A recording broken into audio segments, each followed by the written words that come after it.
Le 11 juin, Jérôme Bourbon a reçu une lettre du ministère de l'Intérieur. Elle annonce que les autorités françaises projettent d'interdire l'encyclopédie de l'Holocauste, diffusée depuis janvier 2026 par Rivarol. Un projet qui, bien évidemment, sera mis à exécution, quels que soient les arguments que Jérôme Bourbon et l'éditeur pourront développer. L'expérience démontre que le droit qui leur est accordé en vertu d'un article du Code des relations publiques est purement théorique. On les entendra, mais sans les écouter.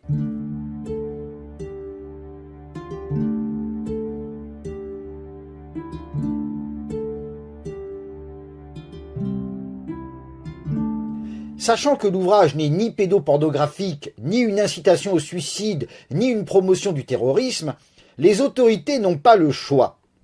Elles recourent à la loi du 16 juillet 1949 sur la protection de la jeunesse. Elle permet de frapper d'interdictions diverses les publications susceptibles d'inciter au crime ou à la violence, à la discrimination ou à la haine contre une personne déterminée ou un groupe de personnes, aux atteintes à la dignité humaine. Pour justifier leur démarche, les autorités affirment que l'encyclopédie de l'Holocauste n'est pas exclusivement destinée à un public adulte, mais vise également expressément un public jeune. C'est exact, nous nous adressons également à la jeunesse pour qu'elle cultive librement son esprit critique.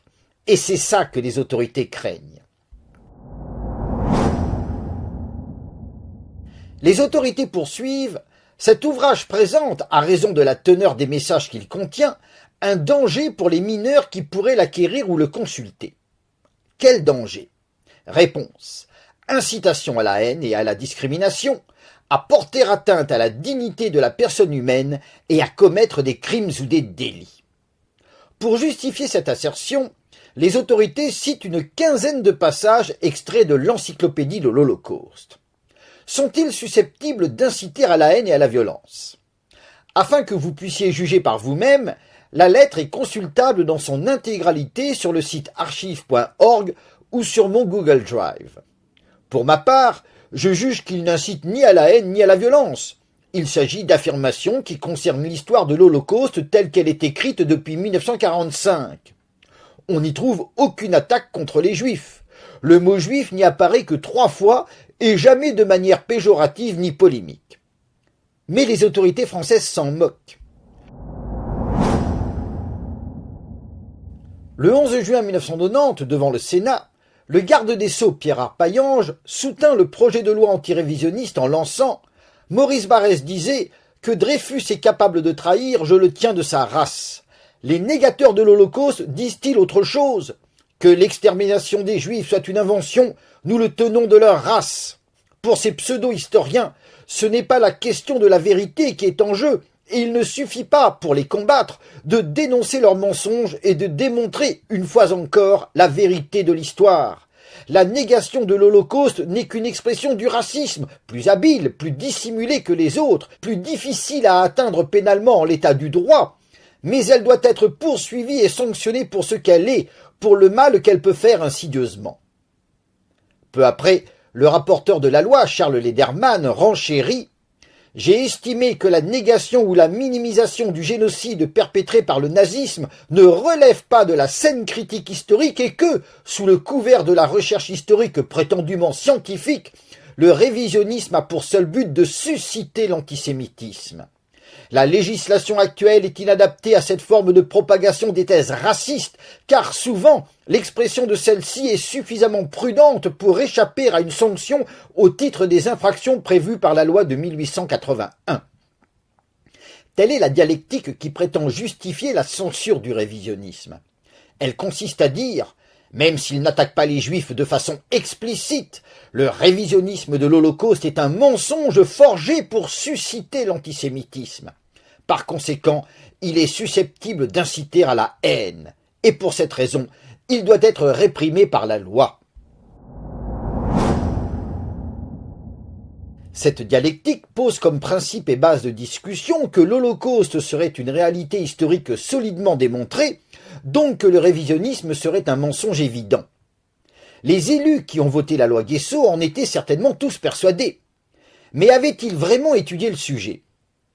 Dans son exposé, Le rapporteur de la loi, un juif né dans le ghetto de Varsovie, déclara « Un jour d'avril 1943, garçons et filles du ghetto livrèrent combat à main nues ou presque à leurs assassins. Pendant un mois, dans les ruines, les égouts, les rues, les catacombes, ils tinrent en échec et firent reculer les SS du général Stroop, ses canons, ses chars, ses avions. Leur combat entra dans la légende des hommes. » C'est globalement faux. Ce n'est pas moi qui le dis, mais les promoteurs de la thèse officielle. Le site du musée mémorial américain de l'Holocauste précise que les combattants étaient armés de pistolets, de grenades, la plupart artisanales, et de quelques armes automatiques et fusils. Ils ne combattaient donc pas à main nue, ou presque. De plus, aucun avion ne fut engagé dans cette opération. Enfin, les troupes allemandes brisèrent la résistance militaire armée en quelques jours. La suite ne vit que des échauffourées sans conséquence pour les Allemands. Charles Lederman connaissait donc bien mal l'histoire de la révolte du ghetto de Varsovie. Le pompon revient toutefois au sénateur Guy Halouche qui lança « Comment ne pas penser aux millions de juifs, de tziganes, de francs-maçons, de communistes, de démocrates et de résistants qui trouvèrent l'ultime force de graver avec leurs ongles dans les fours crématoires et les chambres à gaz ces mots terribles « N'oubliez jamais en guise d'appel à l'humanité ». Tenter de les oublier, n'est-ce pas aujourd'hui les tuer une seconde fois? C'est à ce titre que le négationnisme se place hors la loi.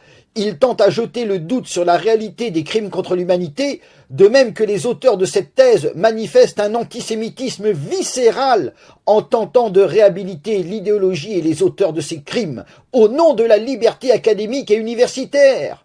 Quelle offense à la vérité, quelle offense à la mémoire d'une époque où l'on brûla les livres avant de brûler les hommes. Si j'avais été sur les bancs de l'Assemblée, j'aurais demandé à Guy Halouche de me produire une seule photo d'un seul graffiti gravé par un déporté dans une chambre à gaz ou un four crématoire. Voilà donc le niveau de l'Assemblée qui, quelques semaines plus tard, vota une loi punissant le révisionnisme au motif qu'il se serait agi d'un mensonge historique destiné à susciter l'antisémitisme. Nous sommes en pleine farce. Une farce toutefois amère, car la loi Guessot a permis, et permet encore, de sanctionner l'expression publique du révisionnisme sans s'intéresser à la véracité des thèses défendues. Peu importe vos arguments, disent les juges, vous contestez, c'est suffisant pour vous condamner. Cette dialectique, on ne sera pas surpris de la retrouver dans la lettre qui annonce l'interdiction prochaine de l'encyclopédie de l'Holocauste. Les autorités écrivent « Il résulte de la lecture de cet ouvrage qu'il contient des propos négationnistes susceptibles d'inciter à la haine et à la discrimination envers certaines catégories de personnes, à raison de leur religion ou de leur origine réelle ou supposée, ou à la commission d'actes qualifiés de crimes ou de délits. » À aucun moment, les autorités ne s'interrogent sur l'éventuelle véracité des affirmations qu'elles sélectionnent pour prétendre justifier l'interdiction. Ainsi invoque-t-elle le passage suivant. Les fours crématoires. Ils auraient dû être présents dans tous les camps d'extermination pure, mais aucun de ces camps n'en disposait. D'après la thèse officielle, 4 camps étaient réservés à la seule extermination. Chelmno, Treblinka, Sobibor et Belzec. Or, il suffit de se reporter à ce site dédié aux collégiens et aux lycéens pour apprendre que d'après la thèse officielle, ces camps ne possédaient pas de fours crématoires. Les corps des gazés auraient d'abord été enfouis dans des fosses, puis ensuite incinérés sur des bûchers à ciel ouvert. Par conséquent, il est indéniable que l'encyclopédie de l'Holocauste dit vrai. Les camps présentés comme des camps d'extermination pure ne disposaient pas de crématoire, ce qui heurte de front la thèse de l'extermination industrielle. Les autorités invoquent également les 3 passages qui parlent de cadavres faussement présentés comme le résultat d'une politique délibérée d'extermination. Ils sont extraits de 3 légendes qui accompagnent 3 photographies. La première, très connue, montre un bulldozer britannique qui pousse des cadavres au camp de Bergen-Belsen. S'agit-il de pauvres gens exterminés délibérément? Non. Dans mon ouvrage de synthèse, j'ai exposé la tragédie de ce camp dont les Alliés se sont servis malhonnêtement. Lorsqu'ils pénétrèrent dans Bergen-Belsen, les Britanniques trouvèrent de nombreux déportés en bonne santé. Mais ils découvrirent également ces terribles spectacles. Que s'était-il passé? Un site non suspect de révisionnisme l'explique. Camp d'accueil pour les Juifs, à partir de l'automne 1944, Bergen-Belsen connut une surpopulation à cause des prisonniers que les autorités allemandes y transféraient. En février 1945, une épidémie de typhus éclata. Dénuées de tout, les autorités du camp ne purent la combattre. Les morts furent entassés dans les environs. Le procès de Bergen-Belsen établit tous ces faits, en particulier la surpopulation dans les derniers mois, ainsi que l'épidémie de typhus qui éclata en février 1945. Des graphiques incontestés résument la tragédie. En 4 mois, de décembre à avril 1945, la population du camp passa de 15 000 à 43 000 prisonniers pour atteindre 60 000 à la mi-avril. On constate également que la mortalité explosa à partir de février 1945, lorsque l'épidémie de typhus éclata. La photo résume cette tragédie. Les auteurs de l'encyclopédie de l'Holocauste ont donc raison. Ces cadavres sont faussement présentés comme le résultat d'une politique d'extermination délibérée. Le deuxième cliché concerne le camp de Dachau. Là encore, la propagande alliée a menti. Dans mon ouvrage de synthèse, je dévoile toute l'histoire. Fin avril 1945, les Anglo-Américains n'avaient encore découvert aucune chambre à gaz homicide dans les camps qu'ils avaient investis. Début avril, en outre, Radio Berlin avait démenti l'existence des chambres à gaz homicide. S'exprimant en anglais, un présentateur avait souligné que les prétendues chambres à gaz homicide découvertes en Pologne et dans la partie ouest de l'Allemagne étaient de simples installations de désinfection. Les propagandistes alliés devaient répondre. Le 29 avril 1945, ils entrèrent dans Dachau, dernier camp à libérer. N'ayant plus le choix et désireux de frapper fort, ils prétendirent y avoir découvert 6 chambres à gaz, 5 petites et une grande. Les 5 petites étaient en vérité des locaux destinés à l'épouillage des vêtements. C'est aujourd'hui admis officiellement. Quant à la grande, la thèse officielle déclare qu'elle ne fut jamais mise en service, ce qui est un non-sens. En vérité, il s'agissait d'une salle de douche qui accompagnait les locaux de désinfection. D'après Jean-Claude Pressac, le local servit une fois de chambre à gaz pour tester un gaz de combat. Bref, Dachau n'avait pas été un camp d'extermination, mais un camp de concentration et de travail, avec des installations d'hygiène banales. Les Alliés y avaient d'ailleurs découvert de très nombreux prisonniers en bonne santé, des femmes et aussi des hommes. Tout comme Bergen-Belsen, dans les dernières semaines, le camp avait été surpeuplé, et une épidémie de typhus l'avait durement frappé. Et tout comme à Bergen-Belsen, les Alliés en profitèrent pour présenter Dachau comme un camp d'extermination. À Nuremberg, un document de l'accusation déclarait « Les principaux centres d'extermination étaient les camps de concentration de Majdanek, Treblinka, Auschwitz, Birkenau et Dachau. » Pour prétendre le démontrer, l'accusation produisit une statistique de la mortalité à Dachau en janvier, février et mars 1945. Elle était effroyable, de 3 000 à 4 000 morts mensuels. Cette présentation était toutefois malhonnête. Les chiffres connus à l'époque, mais soigneusement cachés, montraient que la mortalité avait explosé à partir du mois de novembre 1944, lorsque l'épidémie de typhus s'était déclarée. Là encore, donc, la légende publiée dans l'encyclopédie de l'Holocauste est vraie. Ces cadavres sont faussement présentés comme le résultat d'une politique d'extermination délibérée. Le dernier cliché concerne le camp de Nordhausen, un commando de Buchenwald. La vérité sur ces cadavres est connue depuis toujours. À partir de mars 1945, ce commando était devenu un hôpital où les Allemands déposaient les déportés malades. La majorité mourut dans un bombardement qui visait une station des missions SS située non loin. Des projectiles tombèrent sur le camp, faisant 1000 victimes environ. Malgré leur piètre qualité, les photos parues à l'époque dans la presse montraient les graves destructions causées par les bombes. Là encore donc, la légende publiée dans l'encyclopédie de l'Holocauste est vraie.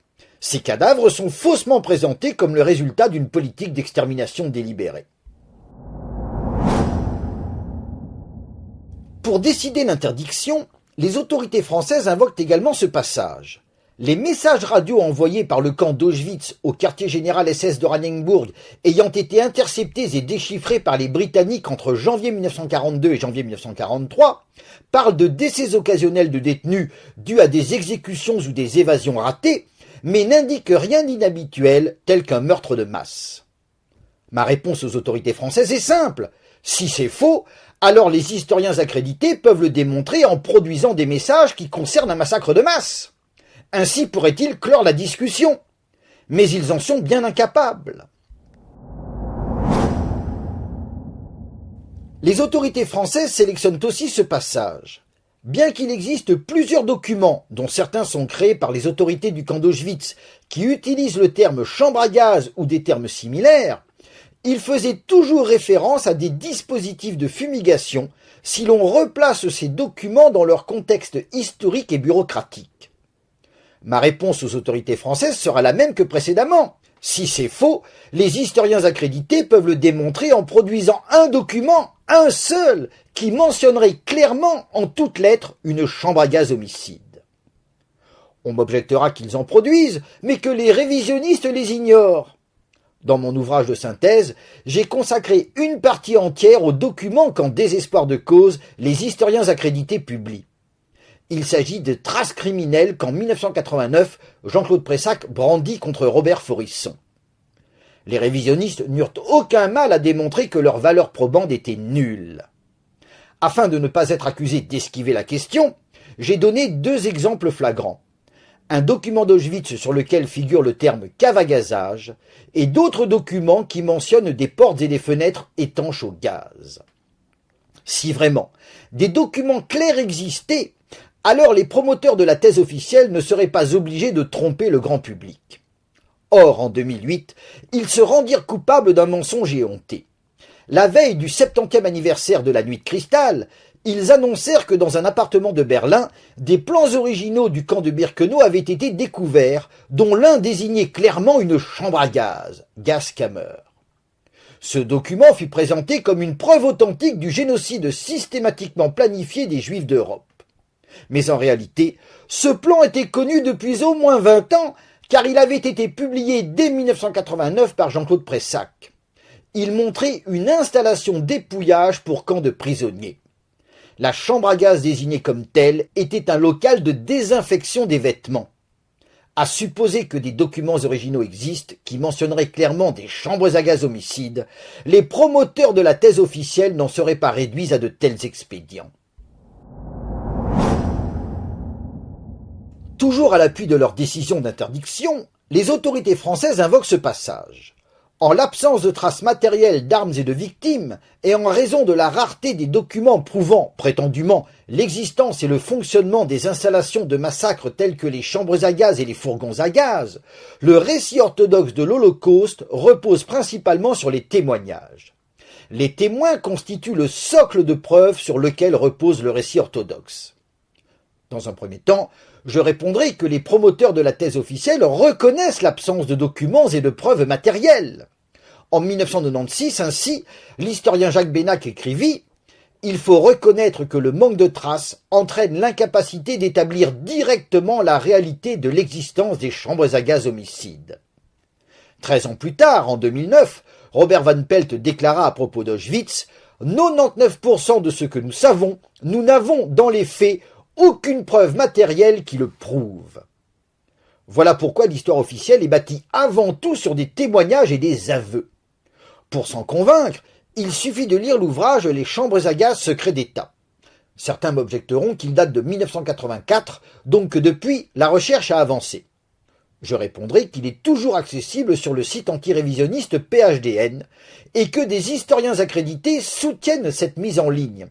Georges Bensoussan qualifie ce livre de « contribution essentielle à la connaissance du génocide des Juifs ». Yves Ternon y voit un ouvrage essentiel afin de contribuer à la lutte contre le négationnisme. Preuve qu'en face, ce travail reste donc considéré comme capital. Ainsi, j'en recommande la lecture afin que tout le monde puisse apercevoir du vide documentaire auquel les historiens accrédités font face. Le chapitre sur Auschwitz, notamment, démontre combien l'histoire officielle se fonde avant tout sur des témoignages. Or, ces témoignages, loin de les ignorer, les révisionnistes les ont au contraire étudiés avec minutie. Cette critique est dévastatrice pour l'histoire officielle.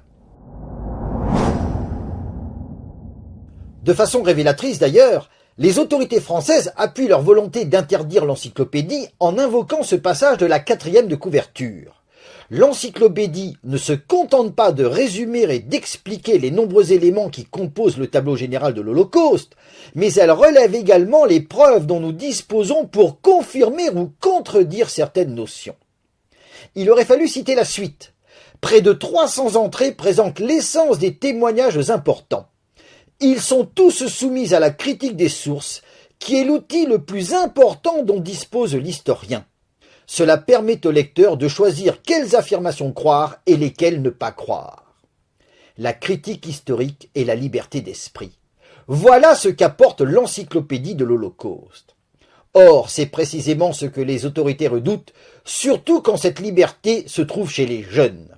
D'où leur volonté de frapper cet ouvrage pour en freiner la diffusion.